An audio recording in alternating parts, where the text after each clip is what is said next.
자, 성경 말씀, 하나님 말씀을 찾아보겠습니다.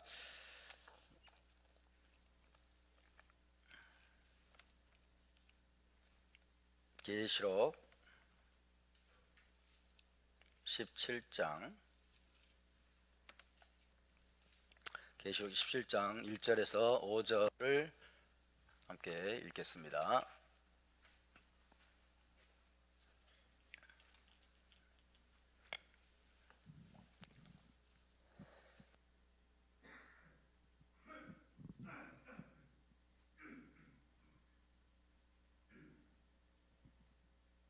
자, 17장 1절에서 5절 다 같이 한 목소리로 봉독합니다. 또 일곱 대접을 가진 일곱 천사 중 하나가 와서 내게 말하여 이르되 이리로 오라. 많은 무리에 앉은 큰 음녀가 받을 심판을 내게 보이리라.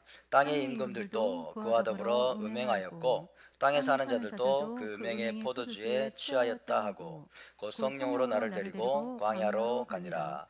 내가 보니 여자가 붉은빛 짐승을 탔는데 그 짐승의 몸에 하나님을 모독하는 이름들이 가득하고 일곱 머리와 열 뿔이 있으며 그 여자는 자줏빛과 붉은빛 옷을 입고 금과 보석과 진지로 꾸미고 손에 금잔을 가졌는데 가증한 물건과 그의 음행에 더러운 것들이 가득하더라. 그의 이마에 이름이 기록되었으니 비밀이라 큰 바벨론이라 땅의 음녀들과 가증한 것들의 어미라 하였더라. 아멘. 네, 이번 주 토라 포션 출애굽기 세 번째 그리고 전체적으로는 15번째 토라 포션 보 주간이었습니다. 오늘 계시록 강의는 167번째 167강이 되겠습니다. 지난주에 우리는 마지막 때의 큰 음녀 바벨론이 니므롯의 바벨론을 계승했다기보다는 느부갓네살의 바벨론을 계승했다는 것에 대해서 살펴보았습니다. 니므롯의 바벨론이 아니라 느부갓네살의 바벨론을 계승한 것이 큰 음녀 바벨론이다 라는 것에 말씀을 드렸죠. 느부갓네살이 건설한 바벨론, 느부갓네살이 건설한 바벨론은 큰 바벨론이라고 그랬죠. 본인이 큰 바벨론 혹은 큰 성 바벨론으로 불릴 뿐만 아니라 예루살렘을 침공해서 파괴하고 유대인들을 엄청나게 학살하는 만행을 저지른 사탄의 도시라고 할 수 있습니다. 한마디로 사탄의 도시. 느부갓네살의 바벨론은 사탄의 도시다. 사탄은 일찍이 하나님을 대적하고 이스라엘을 땅에서 멸절하기 위해서 반이스라엘적인 제국이나 도시를 거점으로 삼아서 역사하곤 했다는 것을 말씀을 드렸습니다. 애굽, 아수르, 바벨론 등이 바로 그런 도시나 나라들입니다. 특히 이 느부갓네살의 바벨론은 BC 6세기경에 세워졌어요. BC 6세기경에 세워졌지만은 그 잔인성과 폭력성 및 큰 규모로 인해서 뒤따라오는 모든 사탄의 도시들의 원형이 되었습니다. 뒤따라오는 모든 사탄의 도시들의 원형이 되었습니다. 사탄의 도시 바벨론은 바벨론이 멸망한 뒤에는 이제 메데바사의 페르세폴리스로 옮겨졌고 로마 시대에는 로마가 사탄의 도시 바벨론이 되었다고 말씀드렸죠. 그래서 사도 베드로는 로마를 바벨론이라고 불렀다는 것을 우리가 살펴보았습니다. 그리고 AD 7세기 이후 이슬람 제국이 중동 지방과 유럽의 일부까지 점령하는 대제국을 건설했을 때부터는 새로운 도시가 사탄의 도시, 즉 바벨론으로 기능을 하게 되었는데 그 도시가 바로 사우디아라비아의 메카입니다. 사우디아라비아의 메카. 1924년 오토만 제국의 멸망으로 이슬람 제국이 종말을 고했지만은 여전히 중동의 큰 음녀 바벨론은 광범위한 지역들과 나라들에서 강력한 영향력을 행사해 왔습니다. 그리고 마지막 때 이슬람 제국의 재건으로 짐승이 다시 출현하게 되면 큰 음녀 바벨론의 역할이 더욱더 중요해질 것이고 재건 이슬람 제국과 더불어서 수많은 백성들과 나라들과 도시들을 유혹해서 자기의 음행의 포도주에 취하게 만들다가 마침내 하나님의 심판으로 큰 성 바벨론은 한순간에 불타서 없어지게 될 것입니다. 지난주에 그래서 처음 제가 공개한 것처럼 계시록 17장, 18장에 예언된 큰 음녀 바벨론. 큰 음녀 바벨론은 어디예요? 사우디아라비아의 메카인데 중동의 어느 광야에 위치한 도시라고 있습니다. 중동의 어느 광야에 위치한 도시이며 해변에 있는 항구 도시이거나 혹은 해변에 가까운 도시인데 전 세계의 많은 부호들과 귀족들과 왕들과 상인들과 일반인들까지 참여하는 역사상 가장 큰 음행의 도시라고 할 수 있습니다. 역사상 가장 큰 음행, 지금도 그게 자행되고 있죠. 역사상 가장 큰 우상 숭배가 자행되고 있는 도시입니다. 그 도시는 다름 아닌 사우디아라비아의 메카이죠.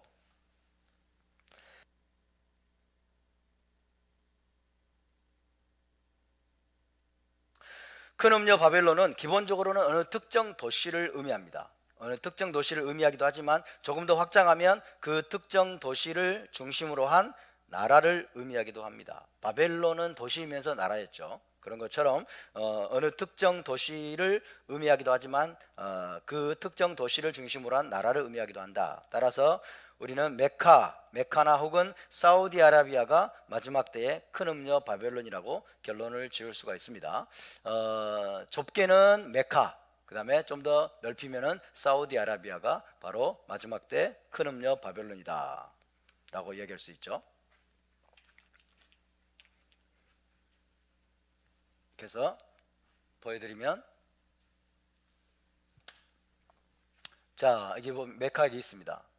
사우디아라비아 메카, 여기는 아라비아 반도 광야의 광야다. 여기 광야에 있는 도시고, 그 다음에 해변에 제다라는 도시가 있어요. 제다에서 거의 뭐 지척지간이죠. 멀지 않은 해변에 있는 도시라고도 해도 과언이 아니죠.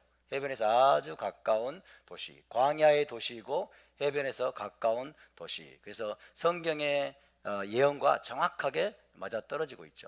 그래서 이 메카, 좁게는 메카가 큰 성 바벨론, 큰 음녀 바벨론이고, 넓게는 사우디아라비아가 바로 메카를 중심으로 해서 지금 큰 음행을, 전 세계를 음행에 빠뜨리고 우상숭배에 빠뜨리는 그런 일을 지금 행하고 있다고 할 수가 있겠습니다.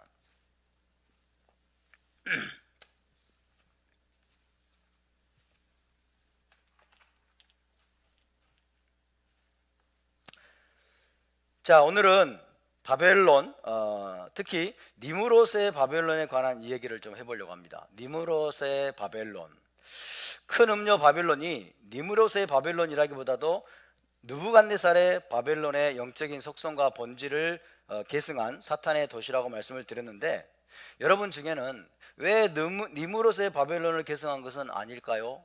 이렇게 반문하는 분들이 계실 수 있어요. 그죠?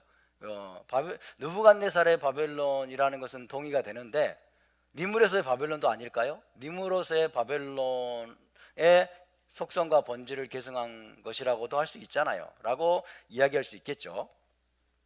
그렇게 생각하실 분이 계실 것 같습니다. 그래서 왜 그러면 니무롯의 바벨론을 계승한 것이 아닌가에 대한 이야기들을 한번 해보려고 합니다.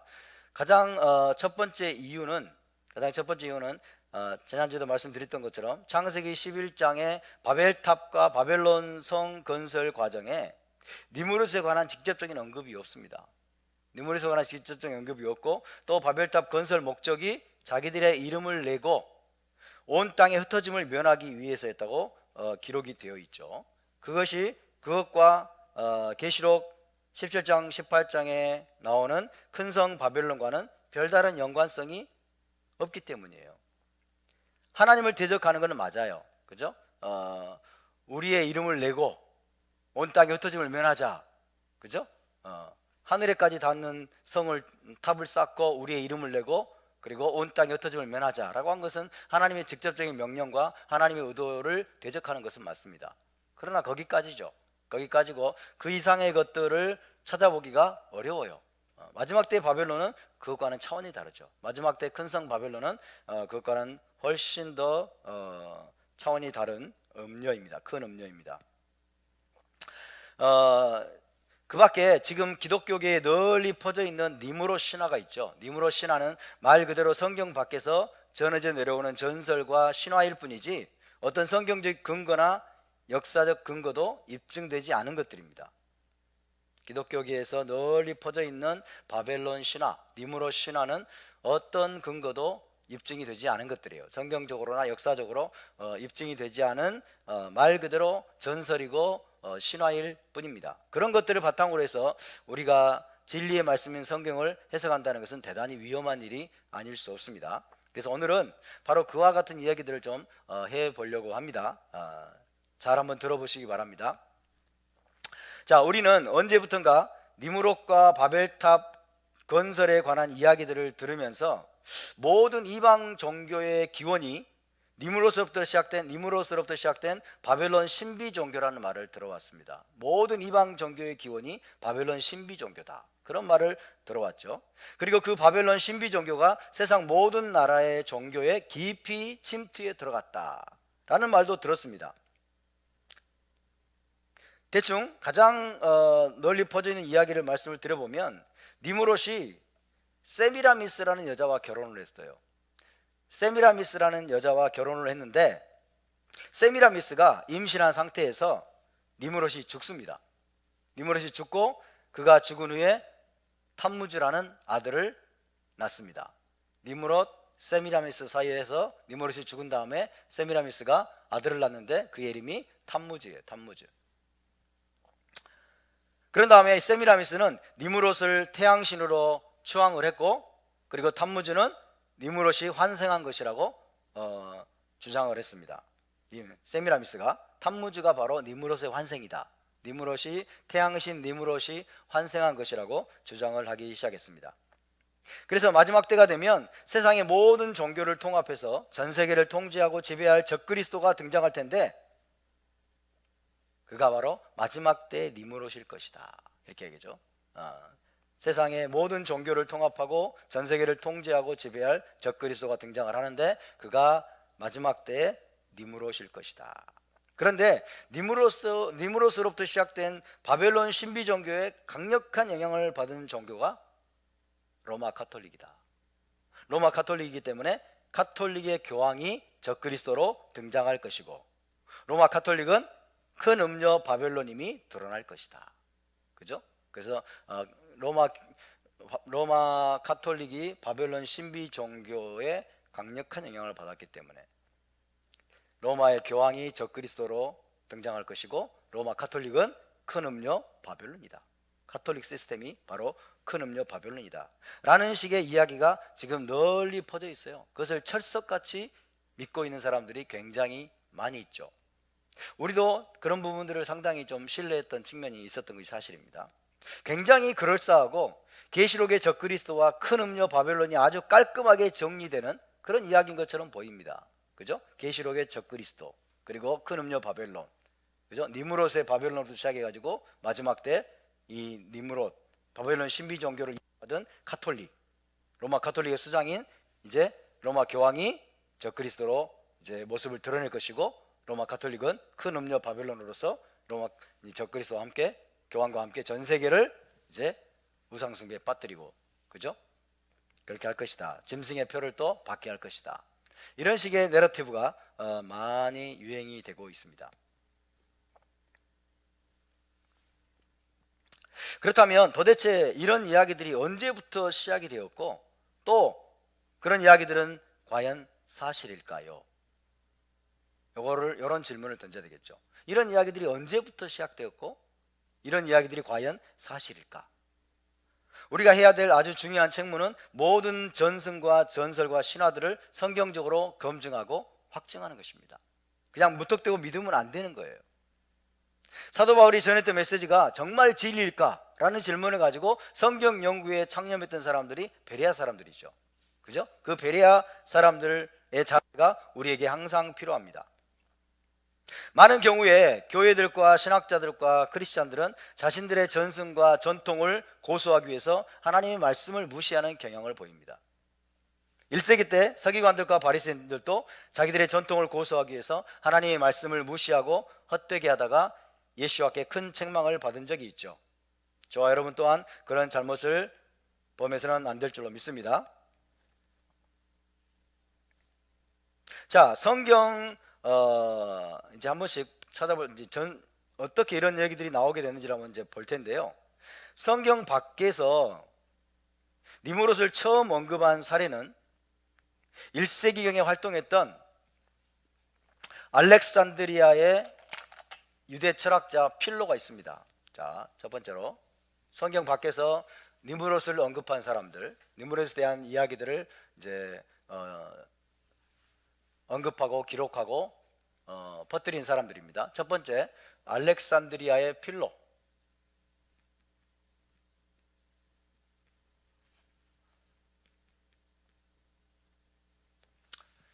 알렉산드리아 필로는 유대 철학자입니다. 유대 철학자이고 사상가죠. 1세기경입니다. 1세기경에 알렉산드리아의 필로의 글에 보면 니무롯에 관한 언급이 나옵니다. 이 필로는 헬라 철학과 성경적 신학을 통합하려고 노력했던 유대 철학자이자 사상가였습니다. 독특하게도 필로는 니무롯의 의미를 버림, 떠남이라고 해석을 했습니다. 니무롯이 버림, 떠남 을 의미한다고 해석하면서 니무롯이 하나님과 그분의 도를 버린 최초의 사례가 되는 인물이라고 주장을 했어요. 니무롯은 버림, 떠남이란 뜻을 가지고 있는데, 그래서 니무롯은 하나님과 그분의 도를 버린 최초의 사례가 되는 인물이라고 주장을 했습니다. 왜냐하면 니무롯이 용감한 사냥꾼이었기 때문이라는 것입니다. 용감한 사냥꾼. 자, 그럴싸하죠? 그럴싸하지만 성경적으로는 입증될 수 있습니까? 없습니까? 성경에 기록된 내용과 맞습니까? 안 맞습니까? 성경에 이런 내용이 나옵니까? 안 나옵니까? 안 나오죠? 안 나와요. 자기 생각일 뿐이에요. 그죠? 성경적으로 입증될 수 있는 주장은 아닙니다. 또 다른 곳에서 필로는 니무롯이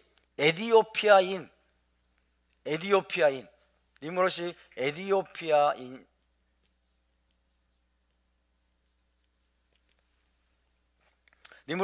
에디오피아인 혹은 흑인으로 번역되어야 한다고 주장을 했어요. 에디오피아인 혹은 흑인, 블랙맨, 흑인으로 번역되어야 한다고 주장을 하면서 니무롯 안에는 어떤 영적인 빛도 없었다고 말하기도 했습니다. 니무롯 안에는 어떤 영적인 빛도 없었다 라고 말하겠습니다. 또 필로는 많은 이들이 주장하는 것처럼 니무롯이 하늘에 있는 신들에게 도달하기 위해서 바벨탑을 건설한 것이 아니라 하늘에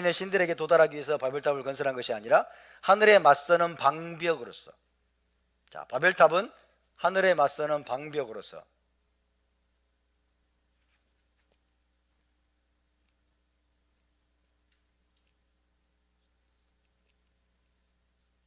피난처, 요새란 얘기죠. 요새. 하늘에 맞서는 방벽으로서, 즉 하나님으로부터 자신을 보여주는 요새로서 바벨탑을 건설했다라고 주장을 했습니다. 바벨탑은 하늘에 있는 신들에게 도달하기 위해서 건설한 것이 아니라 하늘에 맞서는 방벽, 하나님으로부터 자신을 보여주는 요새로서 바벨탑을 건설했다고 주장을 했습니다. 맞습니까? 그럴싸하지만 성경에는 그와 비슷한 이야기가 전혀 등장하지 않습니다. 여러분 생각 한번 해보세요. 니무롯은 언제쯤 생존해 있었냐면요, 기원전 약 2000년경에 생존했어요. 기원전 2000년경에. 그죠? 지금으로부터 2000년 전이면 1세기죠. 그죠? 근데 니무롯은 그때로부터 2000년 전이에요. 기원전 2000년 전에 생존을 했었는데 필로는 기원 후 1세기에, 그죠? 기원 후 1세기에 니무롯에 관한 그럴싸한 주장들을 늘어놓고 있는 거예요. 그때 기원 후 1세기에는요, 지금 우리가 살고 있는 시대처럼 자료가 풍부한 것도 아니에요. 거의 아무런 자료가 없어요. 근데 지금 이런 얘기들을 막 하고 있는 거예요. 니무롯은 흑인, 에티오피아인, 그죠? 니무롯은 버림, 떠남이라는 뜻이고 하나님의 도를 버린 최초의 사례가 되는 인물이다, 이런 얘기를 하고, 바벨탑은 때까지 닿으려고 지은 것이 아니고 하나님께 맞서는 하나님으로부터 자기를 보호해주는 방벽으로서 피난처 요새로서 바벨탑을 건설한 것이다 라는 이야기를 하는 것입니다. 아무런 근거도 없이 늘어놓은 주장에 신빙성이 있을 리가 없지만은 그런 이야기들이 마치 사실인 것처럼 받아들여지고 유포되어 온 것이 놀라울 따름이죠. 어쨌든 이 니무롯에 대한 필로의 부정적인 묘사는 뒤따라오는 많은 이들에게 적지 않은 영향을 끼친 것으로 보입니다. 두 번째 인물은 유명한 인물이죠. 플라비우스 요세푸스라는 인물입니다. 플라비우스 요세푸스. 이 사람은 이제 니무롯보다는 필로보다는 한 40년 후쯤에 활약했던 사람이에요. 요세푸스라는 인물 들어보셨어요? 유명한 인물이죠. 요세푸스. 1세기 유대 역사가로 널리 알려져 있는 사람입니다. 1세기 유대 역사가로 널리 알려진 사람인데 필로보다 대략 40년쯤 후에 등장해서 1세기 유대 역사에 대해서 많은 것들을 기록한 사람입니다. 요세푸스는 니무롯 안에서 필로와는 조금 다르면서도 보다 발전된 전통을 제시를 했습니다. 요세푸스에 따르면 대홍수 후에 인류는 여러 세대 동안 하나님께서 또 다른 홍수를 보내실 것이라는 생각으로 두려움에 떨었다고 그래요. 그 노아의 홍수가 얼마나 공포스러웠겠어요. 그러니까 하나님께서 무지개를 통해서 노아와 그 아들들에게 다시는 물로 내가 멸하지 않겠다라고 그렇게 말씀하셨음에도 불구하고 여러 세대 동안 인류는 하나님께서 또다시 홍수를 보내가지고 자기들을 멸하실지 모른다, 그런 생각으로 두려워 떨었다는 거예요. 그래서 노아의 아들들을 제외한 나머지 인류는 하나님을 믿지 않은 채 홍수에 대한 두려움 때문에 땅의 저지대, 낮은 지대들을 몹시 두려워해서 높은 지대에서 내려오기를 아주 싫어했다고 합니다. 높은 곳에만 살려고 하는 거예요. 그죠? 홍수가 또다시 내리면 물에 빠져 죽을 것 같으니까 낮은 지대, 저지대를 두려워해가지고 땅의 고지대에서만 머물면서 거기에서 내려오려고 하지 않았다 라고 이야기를 합니다. 하지만 노아의 아들들이 적극 권유한 덕택에 노아의 아들들이 가서 이제 설득을 했겠죠. 노아의 아들들이 적극 권유한 덕택에 낮은 지대로 내려온 다음에 그들은 생육하고 번성하여 큰 축복을 경험하게 되었다고 합니다. 바로 그런 상황에서 니무롯이 짠 등장을 하는 거예요. 낮은 지대로 내려와가지고 그 시대의 인류가 생육하고 번성하면서 큰 축복을 이제 경험하고 있는 상황 가운데서 니무롯이 등장을 해서 사람들로 하여금 하나님을 경멸하도록 선동했다 라고 이야기합니다. 누가? 요세푸스가 하나님을 경멸하도록 선동을 하고, 그는 사람들에게 그들이 누리는 번영과 행복을 하나님께 돌리지 말라, 그들이 누리는 번영과 행복을 하나님께 돌리지 말라고 선동하면서 서서히 이제 사람들을 압제하는 독재 체제를 강화해 나갔다고 합니다. 그리고 자신이 언젠가는 하나님께 또 한 번의 홍수로 보복을 당할지 모른다고 생각을 해서 세상에 물이 가득 차더라도 너무 높아서 물이 도달할 수 없는, 그죠? 세상에 물이 가득 쏟아져도 너무 높아서 물이 도달할 수 없는 그 높은 탑을 건설하고자 했다라고 요세푸스가 주장을 했습니다. 또 한 번의 홍수로 하나님께 보복을 당할지도 모른다. 그런 일이 벌어지면 물이 가득 차더라도 너무 높아서 물이 도달할 수 없는 그 탑을 건설하려고 했던 것이 바로 누구다? 니무롯이다. 그래서 요세푸스에 따르면 바벨탑은 또 다른 홍수 심판이 닥치더라도 그들을 안전하게 보호해줄 피난처로서 건설되었다고 할 수 있습니다. 재밌죠? 이런 주장이 사실입니까? 그런데 이런 주장이 사실일까요? 성경적입니까? 전혀 그렇지 않죠? 아주 그럴싸하고 흥미진진한 이야기처럼 들리지만 사실도 아니고 성경적이지도 않습니다. 이런 얘기들이 이제 유포되는 거예요. 이런 얘기들이. 그 밖에도 다른 여러 가지 이야기들이 있지만은 이번에는 탈무드의 이야기를 좀 살펴보도록 하겠습니다. 탈무드. 아마도 탈무드에 기록된 이야기들은 다른 어떤 것보다도 더 큰 영향을 끼쳤겠죠. 유대인들에게 광범위한 영향을 끼치고 있기 때문에 탈무드에 기록된 이야기들은 더 큰 영향을 끼쳤던 것으로 보입니다. 자, 세 번째는 탈무드. 탈무드에 기록된 이야기들. 19세기에 루이스 긴스버그라는 랍비가 있습니다.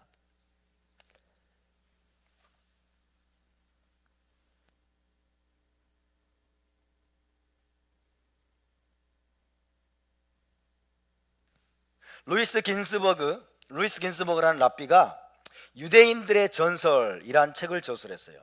유대인들에 대한 전설, 유대인들의 전설.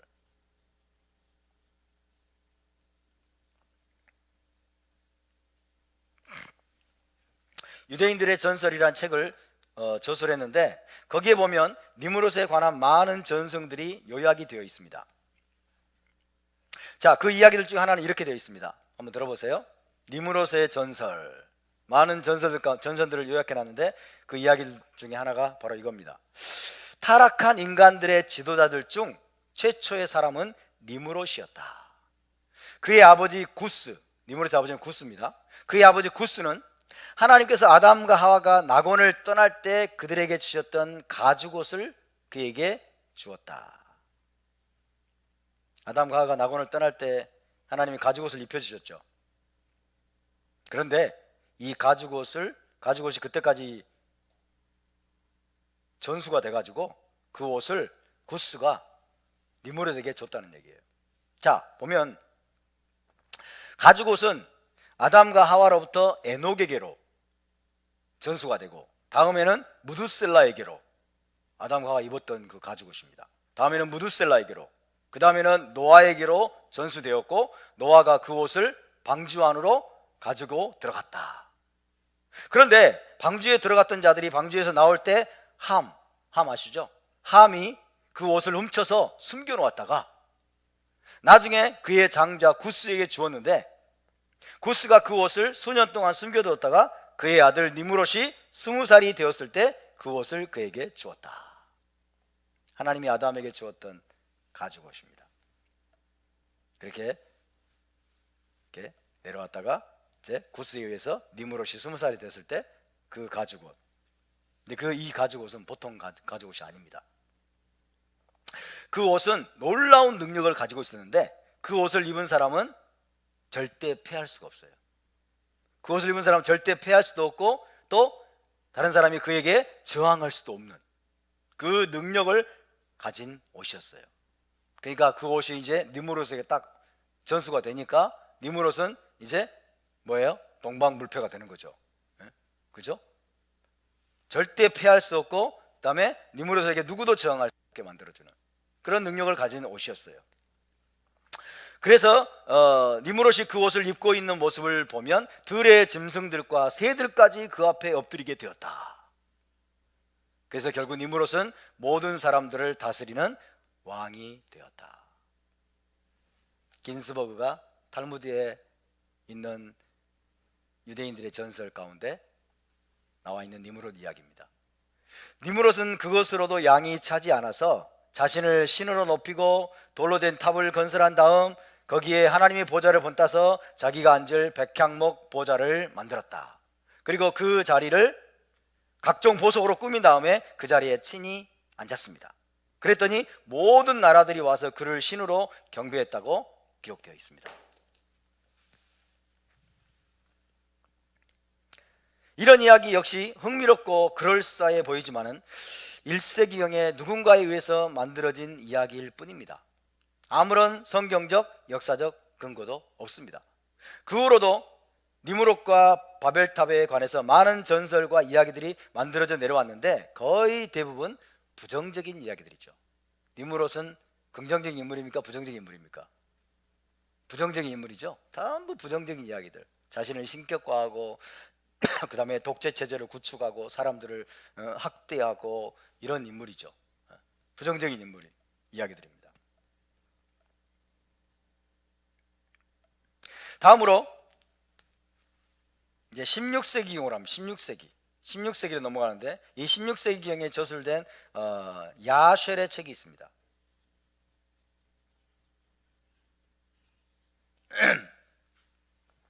야살의 책하고는 다릅니다. 야살의 책하고는 다르고 16세기에 저술된 유대 미드라시 중에 하나입니다. 유대 미드라시 중에 이 야셀의 책이 있습니다. 이 야셀의 책에서 야셀은 바벨탑의 건축자들에 대해서 다음과 같이 기록하고 있습니다. 야셀이라는 사람이 바벨탑의 건축자들에 대해서 다음과 같이 기록을 하고 있습니다. 한번 들어보세요. 그 모든 사람들과 모든 가족들은 세 파트로 나뉘었다. 첫 번째 파트는 우리가 하늘에 올라가 그와 싸울 것이다 라고 말했다. 두 번째 파트는 우리가 하늘에 올라가 우리 자신의 신들을 그곳에 놓고 그 신들을 섬길 것이라고 말했다. 그리고 세 번째 파트는 우리가 하늘에 올라가 활과 창으로 그를 칠 것이라고 말했다. 바벨탑을 지으려고 했던 건축자들이 세 파트로 그렇게 나눴다는 거예요. 그죠? 세 파트로 나눠져 가지고 한 파트는 우리가 하늘에 올라가서 그와 싸울 것이다. 그죠? 하나님이죠. 그와 싸울 것이다. 또 한 파트는 하늘에 올라가 우리 자신의 신들을 그곳에 놓고 그 신들을 섬길 것이다. 또 한 파트는 우리가 하늘에 올라가 활과 창으로 그를 칠 것이다 라고 했다는 거예요. 나중에 그들은 세 가지 심판을 받게 되는데, 세 파트니까 세 가지 심판을 받게 되는데, 첫 번째 그룹은 죽임을 당하고, 두 번째 그룹은 원숭이와 코끼리로 변하고, 세 번째 그룹은 온 땅에 흩어짐을 당하게 되었다. 첫 번째 그룹은 죽임을 당하고, 두 번째 그룹은 원숭이와 코끼리로 변하고, 세 번째 그룹은 온 땅에 흩어짐을 당하게 되었다. 그리고 그들이 지은 탑, 바벨탑이죠. 그들이 지은 탑은 땅이 입을 벌려서 3분의 1을 삼키고, 땅이 입을 벌려서 3분의 1을 삼키고, 또 3분의 1은 하늘에서 불이 내려와 태우고, 3분의 1은 땅이 입을 벌려서 삼키고, 3분의 1은 하늘에서 불이 내려와 태우고, 나머지 3분의 1이 오늘날까지 남아있다라고 기록을 했습니다. 이 야셀의 책에 기록된 내용이에요. 굉장히 조직적이네요. 그죠? 세 파트로 나누고, 그죠? 세 가지 차원의 심판이 내렸고, 바벨탑도 3분의 1은 땅에 의해서 삼켜지고, 3분의 1은 하늘에서 내려온 불에 의해서 불타 없어지고, 3분의 1만 지금 남아있다. 그런 다음에 야셀은 역시 사냥꾼이었던 이 아브라함의 손자 에서는 아브라함의 손자죠. 아브라함의 손자 에서가 매복하고 숨어 있다가 니므롯의 목을 벤 다음 그가 갖고 있던 가죽옷을 훔쳤다라고 기록을 하고 있습니다. 니므롯도 사냥꾼이죠. 그죠? 그 가죽옷을 얻은 다음에 이 사람이 동방불패, 그죠? 불패 전사가, 용사가 됐고, 그래서 나중에 사냥꾼인 에서도 이제 매복하고 숨어서 있다가 니므롯의 목을 베고 그 가죽옷을 뺏었다는 거예요. 에서가. 왜? 자기도 동방불패하려고. 이 옷을 신비한 능력을 가지고 있기 때문에. 흥미진진하죠? 하지만 우리는 이런 이야기들과 전승들을 조심해야 됩니다. 기독교적인 전승들뿐만 아니라 유대적인 전승들과 전설들 역시 조심해야 됩니다.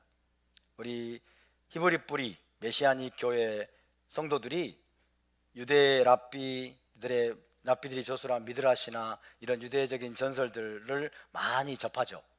많이 읽고 접하면서 그것이 사실인 것으로 착각해버리는 경향들이 있어요. 사실이 아닙니다. 그죠? 그럴싸하고 재미는 있고 흥미진진하지만 상상력에서 만들어진 거예요. 상상력에서 만들어진 걸 가지고 그걸 기반으로 해서 성경을 해석하려고 하면 나중에 혼돈에 빠져요. 그리고 곁길로 빗나가게 되어 있습니다.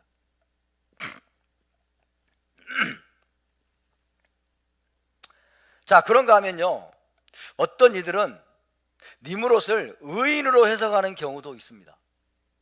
여러분, 니므롯은 악인입니까? 의인입니까? 뭘 보고 그렇게 이야기해요? 사실 성경의 기록만 보면 니므롯에 대한 어떤 부정적인 평가도 기록되어 있지 않아요. 한번 볼까요? 먼저 니므롯에 관한 성경의 언급은 몇 번 나오냐면 딱 4번 나옵니다. 딱 4번밖에 나오지 않는데, 먼저 창세기 10장 8절에 10절을 봅시다. 창세기 10장 8절에 10절을 한번 볼까요? 과연 니므롯이 악한 자이고 니무롯이 하나님을 대적했던 독재자, 잔인한 독재자인지. 창세기 10장 8절에서 10절 한번 읽어볼까요? 시작. 구스가 또 니무롯을 낳았으니 그는 세상의 첫 용사라. 그가 여호와 앞에서 용감한 사냥꾼이 되었으므로 속담에 이르기를 아무는 여호와 앞에 니무롯같이 용감한 사냥꾼이로다 하더라. 그의 나라는 신할 땅의 바벨과 에렉과 악각과 갈레에서 시작되었으며. 자, 이 본문만 보면 니무롯은 부정적인 인물입니까? 긍정적인 인물입니까? 몰라요. 모릅니다.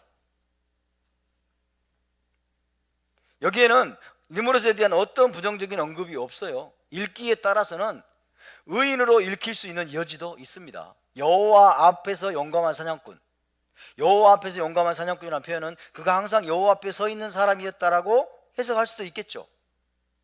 그죠? 여호와를 등진이 아니고 여호와를 대적한, 여호와께 맞서는 용감한 사냥꾼, 이런 말이 없어요. 리프네 아도나이, 리프네 아도나이, 여호와 앞에, 그죠? 여호와 앞에서 용감한 사냥꾼이었다. 이 표현만 가지고 니무롯이 악인이고 하나님을 대적한 그런 존재였다라고 해석하는 것은 오바죠, 오바.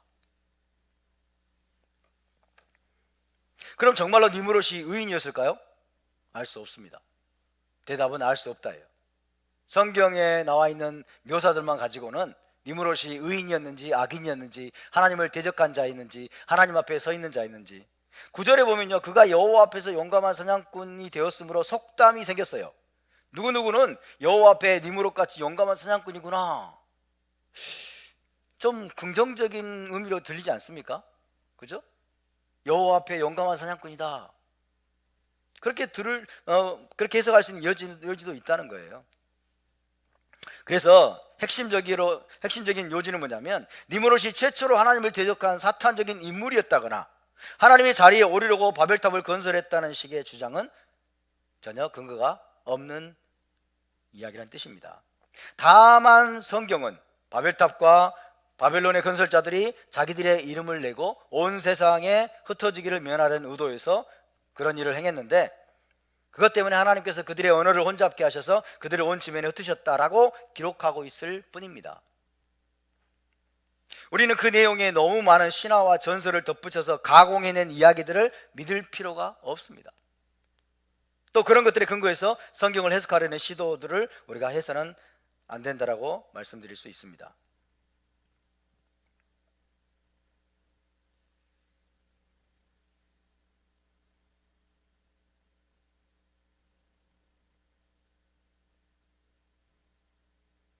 시간이 많이 흘러서 이제 19세기가 됐습니다. 1853년 니무롯이 살던 시대로부터 약 4천년이 지난 거죠.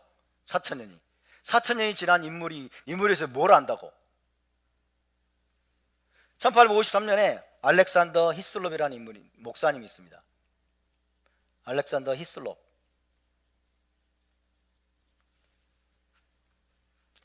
알렉산더 히슬롭이라는 목사가 두 바벨론이라는 소책자를 만들었어요. 두 바벨론, Two Babylons, 두 바벨론이라는 소책자를 출판을 했고, 5년 후에는 내용을 보충해서 같은 이름의 책으로 출판을 했습니다. The Two Babylons이죠. 두 개의 바벨론, 두 바벨론이라는 책자를 출판을 했습니다.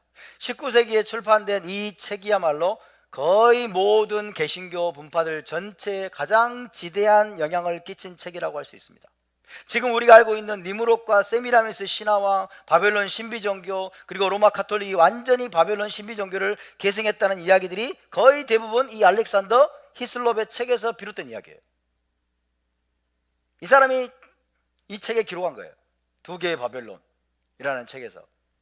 니무롯이 살던 때로부터 4천년 가까이 지난 시점에 니무롯과 바벨론에 관한 그런 이야기들을 만들어낸, 물론 그 이전에 내려오는 이제 전승들과 전설들을 가공을 해가지고 만들어냈겠죠. 알렉산더 히슬롭에 따르면 현대 로마 가톨릭의 전통과 상징과 제도와 관습들은 기독교 전통에서 온 것이 아니라 고대 바벨론 신비 종교의 창시자인 니무롯과 세미라미스에게서 비롯된 것이다, 이렇게 말합니다. 알렉산더 히슬롭. 로마 가톨릭의 전통, 상징, 제도, 관습들은 절대로 기독교적인 것이 아니고 그 기원은 바벨론 신비 종교 니무롯과 세미라미스에게서 온 것이다. 그러나 이제 우리가 히슬롭의 주장들을 면밀하게 살펴봐야 될 필요가 있어요. 이 히슬롭의 주장은 처음부터 인종차별주의 색채를 강하게 띠고 있습니다. 그는 이렇게 기록을 했어요. 한번 들어보세요. 뭐라고 기록했냐면 니무롯은 껌둥이였고, 니무롯은 껌둥이였대요. 니그로. 니무롯은 껌둥이였고 인류의 검은 대적의 실제 원형이었으며, 인류의 검은 대적은 사탄을 말하겠죠. 인류의 검은 대적의 실제 원형이었으며 마귀를 대표하는 존재였다. 니무롯이 마귀를 대표하는 존재였대요. 그게 어디에 나와요? 성경 어디에 나와 그게? 니무롯은 검둥이였고 인류의 검은 대적의 실제 원형이었으며 마귀를 대표하는 존재였다. 말하자면 니무롯은 이집트 남부 아프리카와 관련이 있는 구스의 아들로서 흑인이었으면 틀림없고, 성경에 안 나오는데 자꾸 이렇게 해석하는 거예요. 흑인이었으면 틀림없고, 그렇기 때문에 마귀를 대표하는 원형적 인물임에 틀림없다고 주장을 한 것입니다. 흑인이면 마귀에게 속한 자인가요? 그죠? 검둥이, 흑인이니까 마귀를 대표하는 인물이다, 이래버린 거예요. 이게 인종차별주의죠. 이런 식의 논리가 히슬롭의 책에 가득합니다. 말도 안 되는 논리. 또 한 가지 예를 들자면 니무롯이 여호와 앞에서 용감한 사냥꾼이었다. 창세기 10장 9절에 나오죠. 니무롯이 여호와 앞에서 용감한 사냥꾼이었다 라는 말씀을 가지고 히슬롭은 니무롯이 네피림의 후손인 거인이었음에 틀림없다 라고 추론을 했습니다. 여호와 앞에서 용감한 사냥꾼, 여호와 앞에서 용감한 사냥꾼이라는 말하고 네피림의 후손인 거인하고 무슨 상관이에요? 그죠? 그거를 그렇게 추론을 하고 그 다음에 그것을 단정지어요. 이것은 완전한 논리의 비약이죠. 따라서 히슬롭은 니무롯을 사악한 거인 흑인으로 단정지었습니다. 사악한 거인 흑인이다. 반면에 니무롯의 아내 세미라미스는 지극히 아름다운 금발을 가진 파란 눈의 여인, 지극히 아름다운 금발을 가진 파란 눈의 여인으로 묘사됩니다. 니무롯은 아주 악한 자이언트, 네피림의 후손 자이언트이고 껌둥이에요. 흑인이에요. 악마를 대표하는, 마귀를 대표하는 인물이에요. 세미라미스는 아주 아름다운 금발을 가진 파란 눈의 여인으로 묘사가 됩니다. 자, 히슬롭에 따르면 이제 이게 히슬롭 이야기예요. 히슬롭에 따르면 니무롯과 결혼한 직후에 아기를 임신한 세미라미스가 그를 죽입니다. 세미라미스가 니무롯을 죽여요. 이 히슬롭의 이야기예요. 니무롯과 결혼한 직후에 아기를 임신한 세미라미스가 그를 죽입니다. 그리고 아들이 태어나자 그녀는 그 아들이 니무롯의 환생이라고 주장을 합니다. 그리고 그 아들을 탐무즈라고 부릅니다. 히슬롭에 따르면 이 니무롯과 세미라미스에 의해서 창시된 바벨론 종교, 니무롯과 세미라미스가 창시한 게 바벨론 종교예요. 바벨론 신비 종교. 이 바벨론 종교는 세미라미스와 탐무즈, 세미라미스라는 어머니가 탐무즈라는 아기를 안고 있는 형상을 본 적이 있으시죠? 그죠? 세미라미스, 어머니와 아기라고 하는 이 쌍을 숭배하는 종교다, 이렇게 얘기하죠. 세미라미스와 아기, 세미라미스와 탐무즈,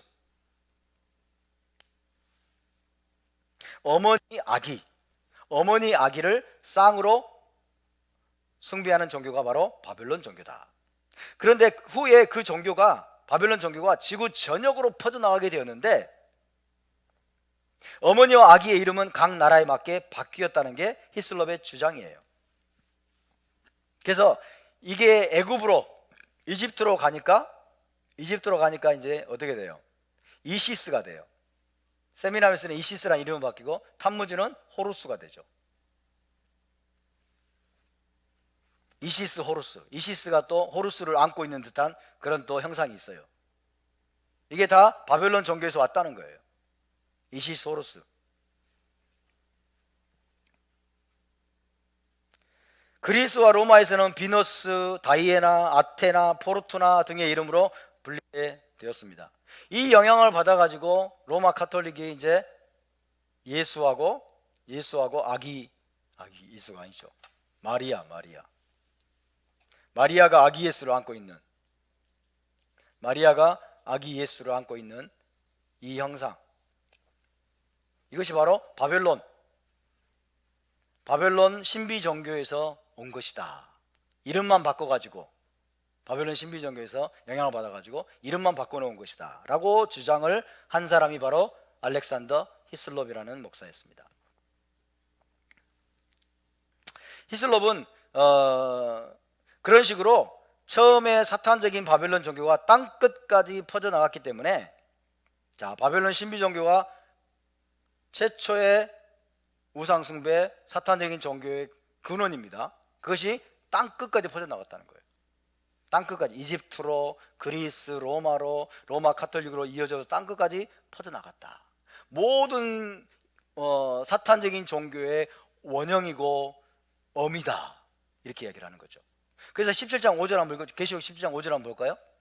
계시록 17장 5절 보면 시작. 그의 이마에 이름이 기록되었으니 비밀이라, 큰 바벨론이라, 땅의 음료들과 가증한 것들의 어미라 하였더라. 땅의 음료들과 가증한 것들의 어미라, 이렇게 언급이 되어 있잖아요. 마지막 때 큰 바벨론이.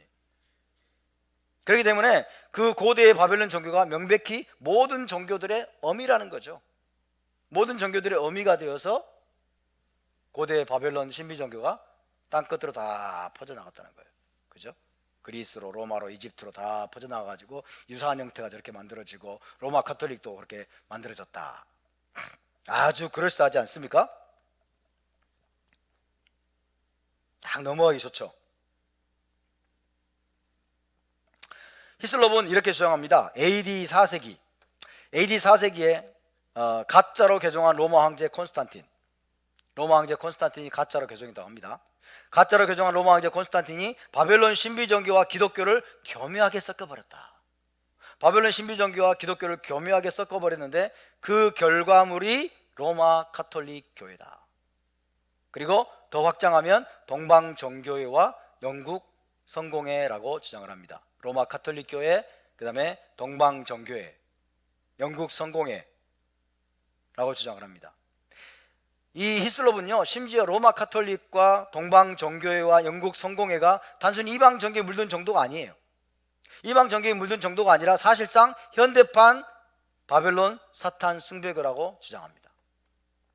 현대판 바벨론 사탄 숭배교, 로마 카톨릭, 동방정교회, 그리고 영국 성공회, 그렇게 주장을 합니다. 이걸 믿고 있는 사람이 너무 많죠. 오늘날 개신교에서 이걸 믿고 있는 사람들이 태반입니다. 그래서 수많은 개신교 목회자들과 성도들이 로마 카톨릭을 바벨론 신비 종교의 뒤를 이은 것이라고, 바벨론 신비 종교에 깊이 물든 종교 집단이라고 보고 있죠.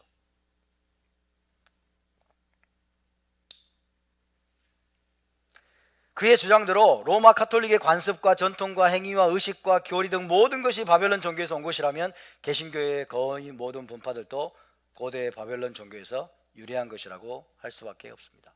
개신교도 로마 카톨릭에서 나왔기 때문에. 개신교가 로마 카톨릭에서 떨어져 나와가지고 많은 것들이 변했지만은 그대로 또 답습한 것도 많거든요. 일요일 예배 드리고 있잖아요. 일요일 예배 드리고 있고 또 뭐 하고 있어요? 성만찬 하고 있잖아요. 다 로마 카톨릭에서 온 거예요. 그죠? 로마 카톨릭 것들을 그대로 답습하고 있는 것들이 많거든요. 그러니까 로마 카톨릭이 고대 바벨론 신비 종교를 그대로 계승한 것이다. 그렇게 주장한다면 개신교도 크게 자유로울 수가 없다는 얘기입니다. 안타깝게도 수많은 기독교 목회자들과 신학자들이 히슬롭의 주장을 있는 그대로 받아들이고 유포시키고 있는 것이 현실입니다. 만약 그것이 사실이라면 지금 지구상에는 하나님을 순수하고 바르게 믿고 있는 사도적 교회는 거의 존재하지 않고 오직 거대한 바벨론 종교만이 다양한 형태로 바뀌어서 존재하고 있다고 할 수가 있겠죠.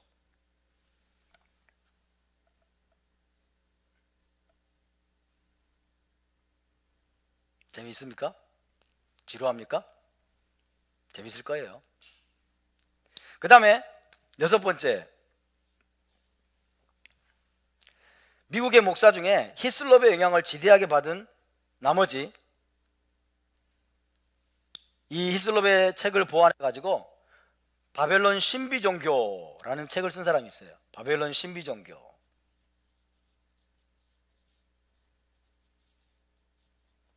바벨론 신비종교라는 이름으로 히슬롭의 책을 보완해 가지고 출판한 목사가 있었는데 그의 이름은 랄프 우드로우입니다. 랄프 우드로우.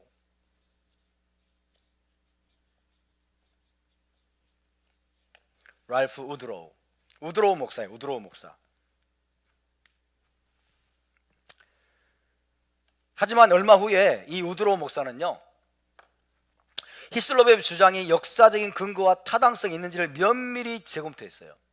히슬롭의 주장이 역사적인 근거와 타당성이 있는지를 면밀히 재검토한 결과 그 모든 것이 거대한 사기라고 확신하게 되었어요. 1853년 알렉산더 히슬롭이 출판해서 유포시킨 그 모든 내용이 거대한 사기다 라고 결론을 내렸어요. 그 후에 우드로우 목사는 자기 자신의 책을 철회했습니다.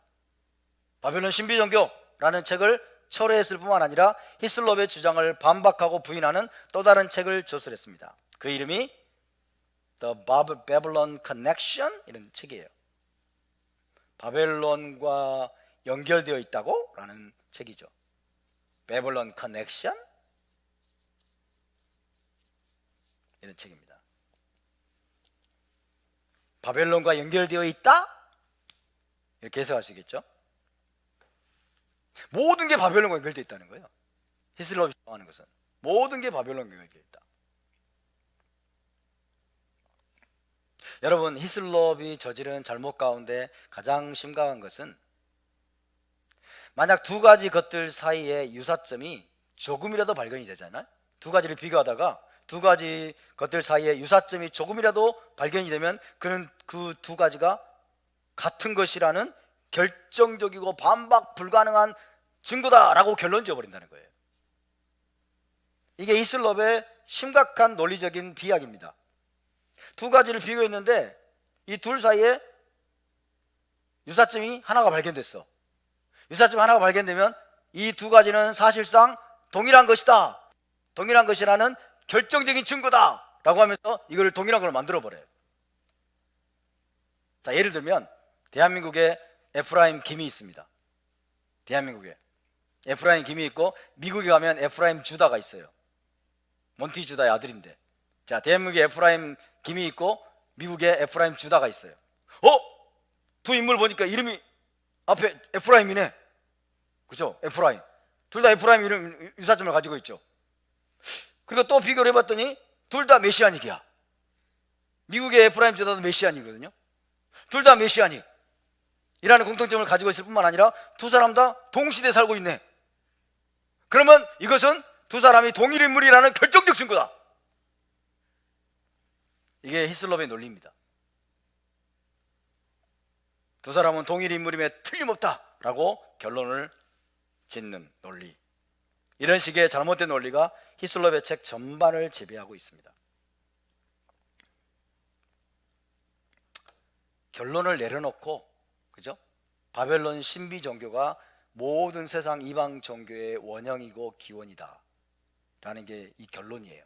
그리고 바벨론 신비 종교가 로마 카톨릭으로 들어와서 로마 카톨릭이 바벨론 신비 종교의 현대판이다 라는 게 이 히슬롭의 가지고 있는 확신이에요. 거기다 두들겨 맞추는 거예요. 자, 본격적으로 예를 들어보겠습니다. 히슬롭은 니무롯이 문자 그대로 세상에 존재하는 모든 거짓 신의 원형이고 근원이라는 것을 입증하고 싶었어요.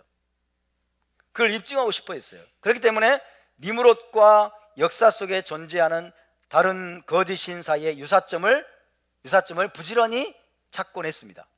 자, 여러 가지 책들을 살피다가 히슬롭은 이집트의 신 오시리스가 있습니다. 죽음의 신이라고 합니다. 미이라 죽음의 신이라고 하는데 이집트의 신 오시리스 형상을 발견합니다. 여러 가지 이제 연구하는 과정 중에 이집트의 신 오시리스 형상을 발견합니다. 그런데 그 오시리스 형상이, 그가 보았던 오시리스 형상이 흑인으로 그려져 있어요. 흑인. 그 오시리스 형상이 흑인으로 그려져 있기 때문에 히슬롭은 그 오시리스가 니무롯임에 틀림없다는 결론을 내립니다. 왜?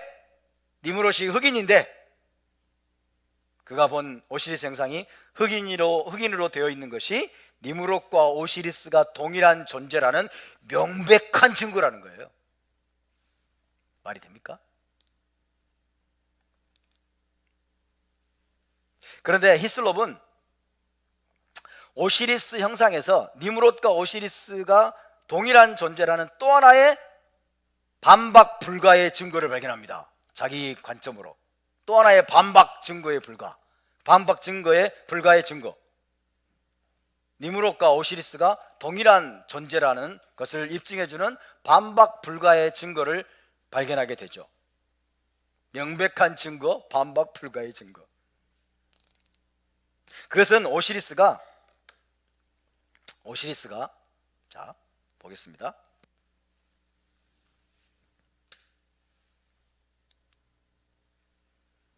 오시리스가 점이 박혀 있는 옷을 입고 있다는 사실이었어요. 점이 박혀 있는 옷은 뭐냐면 땡땡이 옷이죠. 오늘날 말하면. 그죠? 땡땡이 문양의 옷. 땡땡이 문양의 점이 박혀 있는 옷을 입고 있다는 사실. 그의 눈에, 히슬롭의 눈에 저것은 표범의 문양으로 보였습니다. 표범의 문양. 니무롯이 사냥꾼이었기 때문에 표범 문양의 옷을 입을 것이 틀림없는데 오시리스가 바로 표범 문양의 옷을 입고 있는 것 아닌가? 그거야말로 니무롯과 오시리스가 동일한 존재라는 움직일 수 없는 증거다 라는 것이 히슬롭의 논리입니다. 기가 막히죠? 땡땡이 문양의 옷은 저거는 표범의 문양의 옷이다. 그런데 니무롯이 사냥꾼이었기 때문에 틀림없이 니무롯은 표범 문양의 옷을 입었을 것이다. 니무롯이 입었던 표범 문양의 옷을 저 오시리스가 하고 있는 거 보니까 니무롯과 오시리스는 동일 인물임에 틀림없다.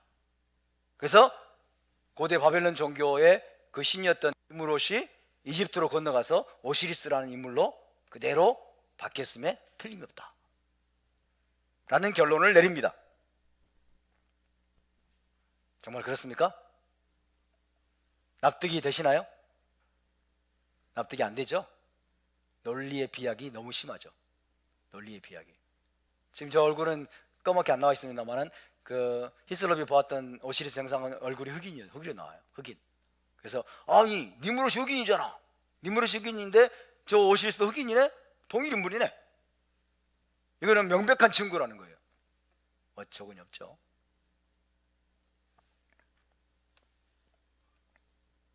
자, 또 다른 예를 들어보겠습니다.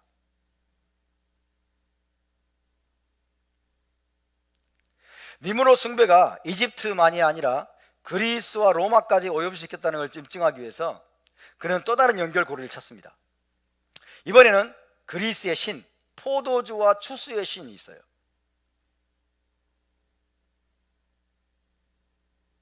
포도주의 신이 누구죠? 그리스의 포도주에 취해 있는 포도주의 신, 포도주와 추수의 신 디오니소스입니다. 디오니소스. 자, 포도주와 추수의 신으로 불리는 디오니소스와 니무롯의 연결점을 찾기 시작합니다. 자, 이 디오니소스는 후에 로마인들은 디오니소스 이름을 바카스로 바꿨어요. 바카스 아시죠? 바카스 마시는 거. 이 바카스가 디오니소스, 그리스의 디오니소스, 로마의 신입니다. 로마에서는 바카스, 그 다음에 그리스에서는 디오니소스예요. 자, 이번에는 그가 또 디오니소스 형상을 보았어요. 디오니소스 형상을 보았는데 이번에는 이 디오니소스가 점이 박혀 있는 새끼 사슴을 들고 있는 거예요. 새끼 사슴. 이 디오니소스인데 점이 박혀 있는 새끼 사슴을 들고 있는 디오니소스의 형상을 공유하면서 어떻게 저렇게 명백한 상징을 놓칠 수가 있느냐라고 반문합니다. 표범들도 점이 있고 새끼 사슴도 점이 있다. 그렇다면 디오니소스는 명백히 니무롯의 다른 이름일 뿐이다 라고 결론을 짓습니다. 부인할 수 없는 연결점이라는 거예요. 커넥션. 그죠? 디오니소스와 그래서 니무롯은 표범의 땡땡이 옷을 입었고, 그 다음에 저 땡땡이 무늬 줄무 뭐죠? 점이 있는 무늬를 하고 있는 새끼 사슴 들고 있는 디오니소스. 저걸 보니까 디오니소스는 니무롯의 다른 이름이다. 다른 이름 하나는 명백한 연결점이다. 라고 결론을. 이런 식으로 고대 바벨론 원시 종교 니무롯 숭배 사탄적인 종교가 그리스와 로마와 이집트까지 다 이렇게 흘러갔다는 거예요. 영향을 주었다는 거예요. 납득이 되시나요? 납득이 전혀 안 되죠? 또 다른 예를 들어보겠습니다. 오늘 시간도 많고 좋네요. 자, 히슬롭은 로마 가톨릭 교회의 모든 측면이 철저히 이교도적이다 라는 것을 입증을 하고 싶어 했어요. 결론을 내리고 있는 거죠, 자기 안에. 그죠? 로마 가톨릭의 모든 측면이 철저히 이교도적인 것이다 라는 것을 보여주고 싶어 했기 때문에 그는 전통적 기독교 신앙의 거의 모든 측면이 바벨론 이교 사상에 뿌리를 두고 있다고 주장을 했습니다. 자, 히슬롭에 따르면 가톨릭에서 사제에게 죄를 고백하는 관습이 있죠. 사제에게 죄를 고백하는 관습도 바벨론 이교 사상에 뿌리를 둔 것이었습니다. 증거는 없어요. 증거는 없어요. 또 침례를 받고 거듭난다는 교리, 침례를 받으면 거듭난다는 교리도 바벨론에서 온 것이라고 주장을 했어요. 성경에 침례 받고 나서 거듭난다고 하는 말씀이 있습니까, 없습니까? 있어요, 없어요? 있잖아요. 뭐 침례 받는 것은 다시 태어나는 거예요. 이거는 유대적인 것이고, 그죠? 이거는 성경적인 거죠. 근데 이슬롭은 가톨릭 교회 교리에서 침례를 받고 거듭난다는 교리도 바벨론에서 온 것이다 라고 주장을 했어요. 또 건물에 어떤 형태의 기둥이라도 사용한다면 그것도 역시 바벨론적인 것이다 라고 주장을 했어요. 건축물에 어떤 형태의 기둥이라도 사용을 하면 그것도 역시 바벨론적인 것이다. 솔로몬 성전에 두 기둥이 있었습니까, 없었습니까? 솔로몬 성전에 성소 입구에 야긴과 보아스라는 두 기둥이 세워졌죠. 누가 세우라고 한 거예요? 하나님이 세우라고 한 거죠. 이거는 싸그리 무시하죠. 이건 다 무시하고, 건축물에 어떤 형태의 기둥이라도 사용하면 그것도 역시 바벨론적인 것이다. 또 히슬롭에 따르면 뾰족한 첨탑도 기본적으로 기둥이기 때문에 뾰족한 첨탑을 가진 교회는 두말할 것 없이 현대적인 바벨론 신전이래요. 우리 교회 뾰족한 첨탑이 있네. 저기, 그죠? 십자가가 있는 저 뾰족한 첨탑, 그것도 바벨론적인 거예요. 그렇기 때문에 이것은, 여기는 현대적인 바벨론 신전이에요. 바벨론 신전. 재밌죠? 로마 가톨릭의 성찬에 사용하는 전병이 있습니다. 와프라고 하는데 전병, 성채라고 하죠. 성찬에 사용하는 전병, 이것도 이교도적인 것이라고 판정하기 위해서 히슬롭은 뭐라고 말했느냐? 둥근 원 자체가 바벨론 태양신 숭배를 의미하는 이교적 상징이라고 주장을 했어요. 둥근 원 자체, 로마 가톨릭에서 성체로 사용하는 게 동그랗거든요. 둥근 원 자체가 바벨론 태양신 숭배를 의미하는 이교적인 상징이다. 봐라! 이것만 봐도 바벨론 신비 종교가 가톨릭으로 들어온 거 아니냐?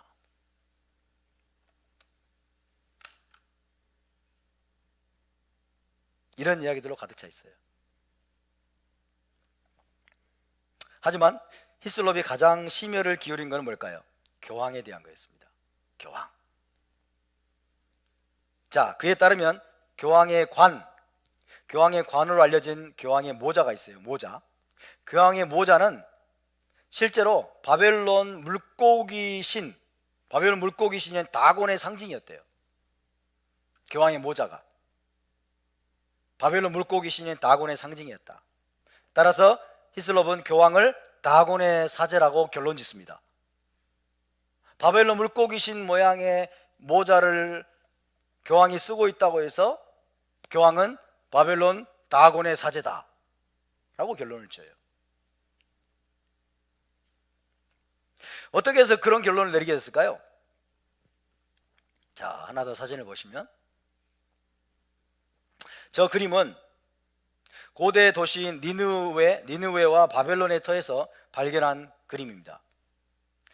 니느웨와 바벨론의 터에서 발견한 것이라는 그림 속에서 어떤 사람이 물고기를 닮은 듯한 모자를 쓰고 있어. 그죠? 물고기를 닮은 듯한 모자를 쓰고 있는 문양, 이 물고기 문양의 모양으로 디자인된 옷을 입고 있는 걸 보았어요. 모자하고 이게 옷이잖아요, 그죠? 물고기 문양의 옷. 요거. 물고기 문양으로, 물고기를 닮은 모양으로 디자인된 옷을 입고 있는 것을 보았습니다. 그 물고기의 머리와 입이 교황이 쓰고 있는 모자와 닮았다는 거예요. 여기 그 물고기의 머리와 입이 교황이 쓰고 있는 모자와 닮았다. 그래서 교황의 모자가 바벨론 다곤 숭배에서 비롯됐다라고 결론을 지은 겁니다. 그래서 교황은 바벨론 다곤의 사제다 라고 결론을 내린 거예요. 참으로 기가 막힌 논리죠. 참으로 어처구니없는 논리입니다. 하지만 여러분, 교황의 모자는 시대에 따라서 계속 변천을 거듭해 왔어요. 조금씩 변천을 거듭해 왔어요. 현 시대의 교황의 모자는 고대 바벨론 물고기 신인 다곤 숭배와 절대로 연결줄 수가 없습니다. 보세요. 교황의 모자가 이렇게 바뀌었어요. 이런 식으로. 이게 바벨론 물고기 문양하고 무슨 상관이 있어요? 그죠? 바벨론 물고기 문양하고 무슨 상관이 있어? 아무 상관이 없어요.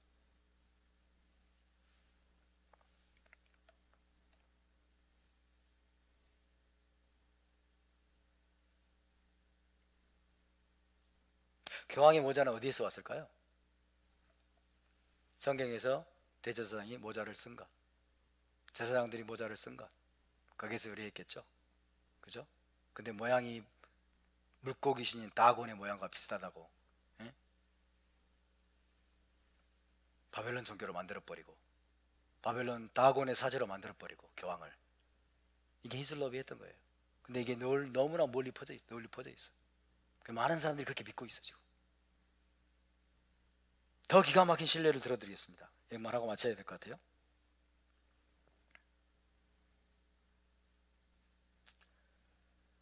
로마 카톨릭을 바벨론과 연결시키려는 이 과도한 열심과 노력을 쏟아붓다 보니 히슬롭은 심지어 십자가라는 상징 자체도 사탄적인 우상이라고 주장하는 데까지 나갔습니다. 십자가라는 상징 자체도 사탄적인 우상이다. 로마 카톨릭의 숭배에서 이렇게 그가 기록했습니다. 로마 카톨릭 숭배에서 한 가지 더 주목해야 될 것이 있는데 그것은 십자가의 상징이다. 잘 알려진 것처럼 교황 체제에서 십자가의 상징과 이미지는 가장 중요한 것이다. 십자가의 상징을 빈번하게 사용하지 않으면 어떤 기도도 드릴 수 없고 어떤 예배도 진행될 수 없으며 어떤 단계도 거의 착수할 수가 없다.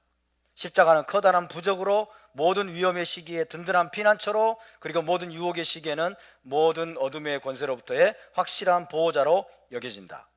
십자가는 지극히 높으신 분께만 돌아가야 할 공경으로 치장되어 있다. 그러면서 자신의 논점을 주장하기 위해서 히슬롭은 한 가지 그림을 인용합니다. 로마의 신 디오니소스가 로마에서는 바카스라고 그랬죠. 바카스 신의 그림을 하나를 인용을 하는데 이겁니다. 로마의 바카스 신의 그림 하나를 인용을 하면서 이 그림에 보면 바카스는 고대 그리스의 타우, 헬라어 타우예요. 저게 십자가처럼 되어 있는 게 그리스 타우로 장식되어 있는 헤드밴드를 착용을 하고 있어요. 십자가처럼 되어 있는 그리스 타우. 그러면서 이걸 보면서 이걸 이제 이 그림을 보여주면서 이렇게 말했습니다. 십자가는 그렇게 널리 숭배되었고 신성한 상징으로 간주되었으며 바벨론의 메시아인 바카스의 명백한 상징이었다. 왜냐하면 그는 십자가로 가득한 헤드밴드로 표현되어졌기 때문이다. 바카스가 십자가가 가득 그려져 있는 헤드밴드를 하고 있기 때문에 이 십자가가 바벨론 신비 종교의 상징이라는 거예요.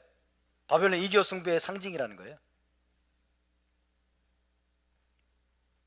그래서 히슬롭에 따르면 이교 숭배의 상징인 십자가는 초기 교회에서는 전혀 사용되지 않았는데 훨씬 후대에 그것이 교회를 오염시켰다고 합니다. 그 이교의 상징인 십자가가 가장 먼저 침투에 들어온 것은 이집트의 교회들 카르타고 교회였다고 그는 주장을 합니다.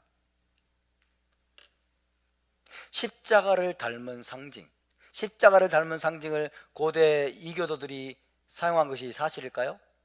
일부는 그렇습니다. 일부는 사용하기도 했습니다.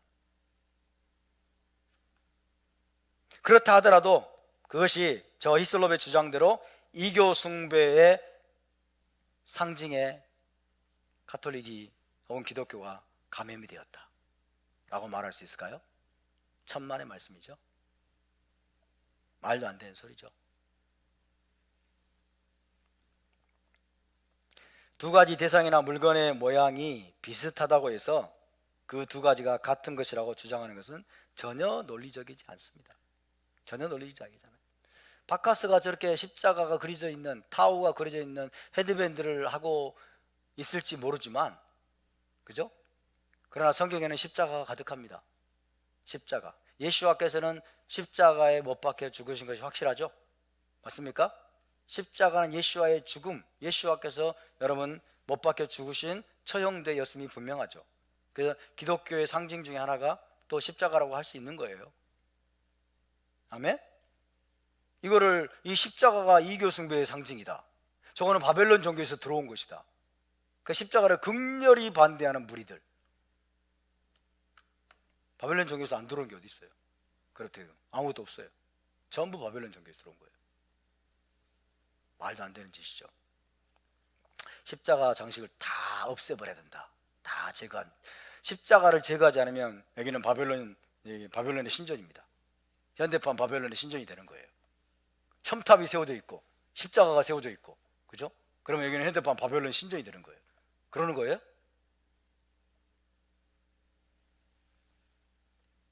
말이 안 되죠. 제가 왜 이런 얘기를 오늘 말씀드리느냐, 니무롯과 바벨론 신비 종교에 대한 수없이 많이 유포되어 있는 여러분 신화와 전설과 전승, 이것들은 대부분 입증이 안 되는 거예요. 입증이 안 되고 역사적으로나 성경적으로나 전혀 근거가 없는 것들이에요.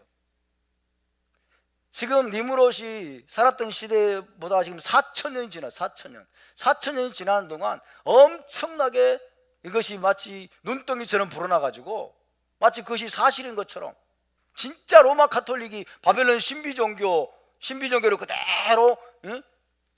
이름만 바꿔가지고 그대로 옮겨놓은 것처럼 그렇게 바라보고 있다는 거예요. 많은 사람들이. 저 히슬롭과 수많은 사람들의 니무롯에 대한, 바벨론에 대한 부정적인 그런 묘사들 때문에, 만들어낸 이야기들 때문에.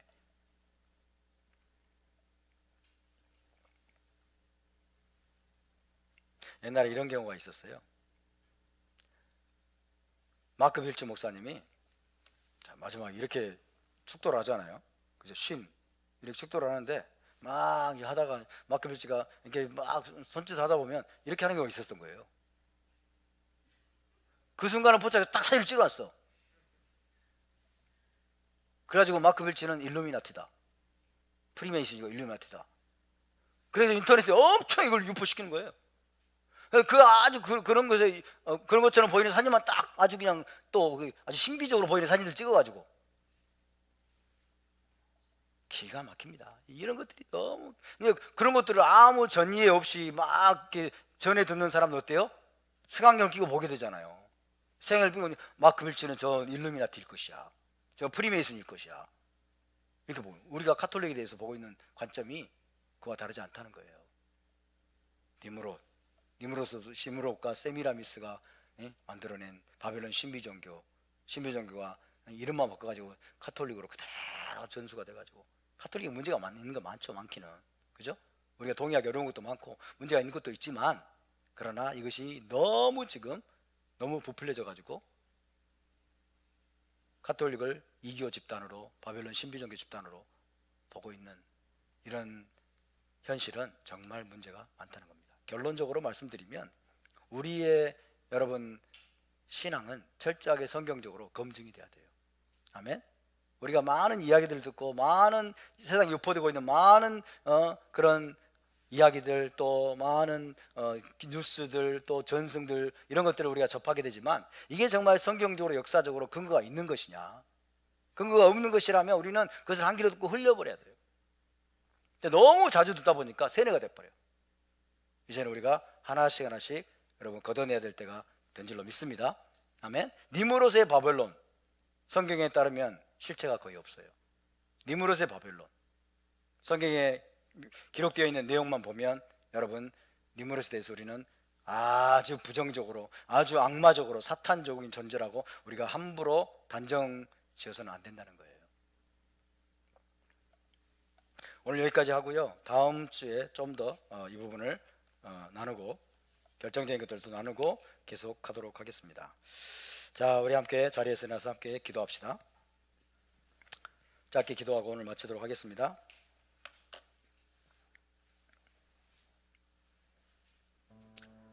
거짓과 속임수에 의해서 주님, 우리가 속아 넘어가지 않도록 도와주시옵소서.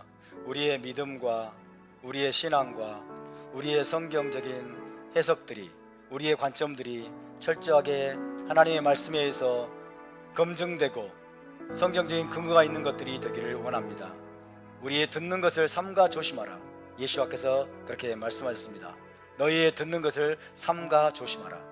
무엇을 듣고 무엇을 받아들이고 무엇을 판단하고 무엇을 거부할 것인지 주님, 우리가 분별력을 가질 수 있도록 우리에게 은혜를 주시옵소서. 아버지, 당신의 말씀에 근거하지 않은 많은 것들이 우리 안에 들어와 있습니다. 진리가 아닌 많은 것들이 사실인 것처럼 우리가 확신으로 갖고 있는 것도 많습니다. 하나씩 하나씩 주님, 우리가 걷어내기를 원합니다. 주님, 원수가 우리를 혼란스럽게 만들고 교회를 어지럽히기 위해서 유포신 것들이 너무나 많이 있습니다. 아버지, 그것들을 우리가 분별할 수 있도록 우리에게 지혜와 명철을 더하시고, 우리 오직 진리만을 더 사랑하고 하나님의 진리를 성경에서 히브리적인 관점으로 우리가 성경에서 바르게 정립할 수 있도록 우리에게 베레아 사람들의 그 자세와 마음을 허락하여 주시옵소서. 우리 함께 같이 기도하겠습니다. 거룩하신 아버지, 감사와 찬양을 주께 올려드립니다. 오늘도 거룩한 샤밧에 우리를 불러 모아주시고 주님, 이 말씀들을 함께 나누면서 우리가 오직 진리만을 사랑하고 주님, 성경적인 진리만을 더 믿음으로 굳게 붙들기로 작정하는 그런 시간이 될 수 있도록 도와주시옵소서. 큰 음녀 바벨론 마지막 때의 큰 음녀 바벨론의 실체를 주님 제대로 파악하지 못하도록 세상에 유포되고 교회 가운데 유포되어 있는 모든 잘못된 전승들과 잘못된 전통들, 잘못된 이야기들 주님, 우리가 다 걷어내어서 오직 하나님께서 우리에게 계시록을 통해서 말씀하고자 하시는 그 메시지들을, 그 말씀들을 우리가 바르게 분별하고 바르게 신부단장에 힘쓰며 마지막 때를 잘 준비하는 거룩한 이스라엘 공동체가 될 수 있도록 주님, 우리에게 더욱더 큰 은혜를 베풀어 주시옵소서. 거룩하신 주 하나님을 찬양합니다. 짐승과 적그리스도와 큰 음녀 바벨론이 그들의 실체가 무엇인가를 하나하나 알아가게 하시는 주님을 찬양합니다. 하나님, 그러나 우리의 눈을 가리고 우리에게 잘못된 안경을 씌워주었던 많은 잘못된 교리들과 잘못된 신학과 잘못된 전승들과 전통들, 그것들을 하나하나 걷어낼 수 있도록 주님 도와주시옵소서. 우리가 올바른 분별력을 가지고 올바른 관점을 가지고 계시록의 말씀들을 우리가 바르게 해석하면서 마지막 때를 바르게 준비하는 거룩한 공동체 되게 하여 주시옵소서. 주님, 오늘 많은 성도들이 이 현장에 함께 참여하지 못한 채 집에서 온라인으로 생중계로 예배에 함께 참여했습니다. 주님, 있는 처소에서 주님을 더 사랑하게 도와주시고 샤밧의 기쁨과 샬롬이 그들에게 넘치게 도와주시고 주님, 모든 질병과 고통과 또 아버지여 여러 가지 고난의 삶 속에서 더 강해지게 도와주시고 더 견고해지게 도와주시고 주님, 폭풍우를 뚫고 고난을 뚫고 질병을 이기고 승리하는 믿음의 공동체들, 믿음의 지체들 다 될 수 있도록 주님 도와주시옵소서. 우리를 훈련하시고 우리를 만들어 가시는 주님을 찬양합니다. 주님, 마지막 때에 정말 거대한 음모가 진행되고 있습니다. 생명을 파괴하고 주님 이 땅을 파괴하려고 하는 자들이 주님 광분하고 있는 시대입니다. 어둠이 온 땅을 뒤덮고 있는 시대에 우리가 진실을 바로 알고 진리를 바로 알고 주님, 우리가 그것들에 단호하게 맞서 싸우는 믿음의 용사들 되게 하여 주시옵소서. 주님, 내일부터 우리가 릴레이로 금식하면서 이 나라와 주님이 교회와 우리의 가정들을 위해서 기도하려고 합니다. 주님, 우리에게 더욱더 간절한 마음을 부어 주시옵시고 우리의 기도가 하늘을 움직이고 하나님의 보좌를 움직이는 기도가 되게 도와주시옵시고 우리의 연합된 기도가 주님 이 나라를 불쌍히 여기고 이 대한민국과 한국교회가 더욱더 새롭게 깨어나게 되는 그런 계기가 될 수 있도록 은혜를 더하여 주시옵소서. 감사와 찬양을 드리며 거룩하신 주 예수와의 이름으로 기도하옵나이다. 아멘. 제사장 엑보 기도로 마치겠습니다. 예바레케카 아도나이 베이시메레카 야엘 아도나이 파나벨레카 비후네카 이사 아도나이 파나벨레카 베아셈레카 샬롬. 여호와는 내게 복을 주시고 너를 지키시기를 원하며 여호와는 그의 얼굴을 내게 비치사 은혜 베푸시기를 원하며 여호와는 그 얼굴을 내게로 향하여 드사 평강 주시기를 원하노라. 베셈 예슈와 메시케이누 사르하 샬롬. 할렐루야. 우리 하나님께 영광을 돌려드리겠습니다. 샤바 샬롬, 샤바 샬롬. 이상으로 모든 예배를 마치겠습니다. 한 주간도 평안하시기